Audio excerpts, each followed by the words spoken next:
bagaimana cara menagih hutang yang baik, kriteria orang yang berhutang. Yang pertama, dia butuh mungkin karena mau berobat, ya, biaya anak sekolah dan lain-lain, artinya dia butuh. Nah, orang yang meminjam karena butuh ini seharusnya si peminjam menyadari bahwa dia belum tentu bisa bayar, ya, karena dia butuh gitu. Jadi kalau kita mau meminjamkan uang kepada yang butuh, ya jangan terlalu berharap untuk dikembalikan. Kalau mau bantu aja, kalau enggak ya katakan tidak gitu. Kita harus berani juga mengatakan tidak. Itu yang pertama, rekan-rekan. Yang kedua, yang dia mampu, memang mampu dia tapi mungkin belum punya uang. Misalnya dia punya pekerjaan tetap atau punya usaha gitu. Biasanya kan orang ini mampu, dia mau beli sepeda motor atau mau beli TV, mau beli kebutuhan sekunder, ya, bukan kebutuhan primer. Ini kita lihat kemampuannya, sampai di mana kemampuannya, segitulah kita pinjamkan uang. Makanya kalau leasing atau bank, survei dulu dia, dilihat kemampuannya. Jadi kalau menurut saya, kalau misalnya survei yang dilakukan itu benar-benar tidak ada KKN, berhasilan untuk bayar hutang itu mungkin lebih baik, lebih bagus dia.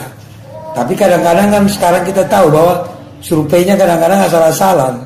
Akhirnya ketika pembayaran nunggak. Nah, ini yang kedua.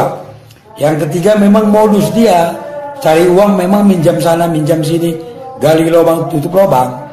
Nah, orang seperti ini hati-hati juga kita meminjamkannya.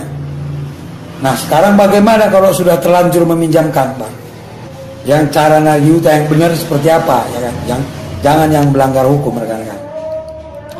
Yang pertama, kita terus teranglah kepada yang punya hutang bahwa kita memberikan uang pinjaman bukan karena kita punya uang, tapi karena ingin membantu, ya. Dan tolonglah dimengerti karena saat ini saya sedang butuh uang misalnya. Jadi kita terus terang kepada dia. Yang kedua, secara psikologi, misalnya apa? Kita sentuh hatinya supaya dia malu. Misalnya kita angkat-angkat dia derajatnya, terus kita balikkan lagi bahwa dia punya utangnya. Kita pancing emosi dia supaya dia gengsi, ya, bukan emosi supaya bertindak anarkis, tapi kita pancing dia emosi supaya dia timbul gengsinya. Itu dia. Lalu yang ketiga, melalui agama, kan? Kita coba melalui agama. Kalau dia orang beragama, ya kita bawa dia ke agama supaya dia punya malu dan merasa berdosa. Misalnya kita ajak ke masjid sholat atau kita ke gereja bersama, ya.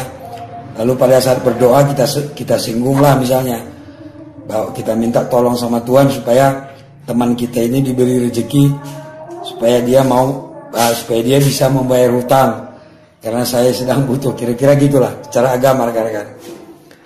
Yang ketiga, ya kita harus tegas, kasih deadline, ya. Kalau memang cara ketiga, cara yang terakhir dengan pendekatan agama tidak juga jalan, kita coba yang dengan tegas bahwa kita kasih waktu tempo sekian lama, itu kan. Kalau nggak dibayar, ya kita harus tempuh jalur hukum. Nah, kita jelaskan, rekan-rekan, jalur hukum bisa lewat pidana. Kalau dia caranya meminjam tadi sudah memenuhi unsur penipuan, kita bisa lewat pidana. Kalau dia misalnya caranya lewat perdata, kita tempuh lewat perdata. Masalah pidananya atau tidak kita sudah bahas di video sebelumnya.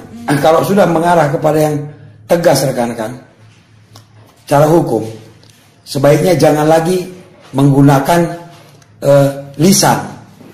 Kita bentuk tulisan, ya. Ibaratnya kalau bahasa hukumnya kita somasi. Tapi karena kita bukan pengacara, orang awam, pakai surat biasa aja. Kita tulis surat kepada dia bahwa mohon supaya uang yang dipinjam segera dikembalikan, kami beri waktu 1 minggu misalnya, kirimkan, nyampe kepada dia, resmi nyampe, sampai di tangan dia, ada tanda terimanya, kirimkanlah hal tersebut 3 kali rekan-rekan. Itu nanti penting ketika kita menempuh jalur hukum. Surat tadi penting, surat penagihan yang resmi tadi kita penting rekan-rekan. Nanti bisa jadinya larinya ke pidana, bisa ke penggelapan, dan bisa penipuan. Gitu rekan-rekan. Jadi kalau sudah kita tempuh jalur yang pertama, kedua, ketiga, yang terakhir tadi, gunakan surat dulu, surat. Jangan lagi pakai mulut, pakai bahasa lisan, tapi pakai surat resmi. Ya rekan-rekan. Dan sampai kepada tangan dia. Itu dia kan. Dan usahakan bahasanya yang tegas.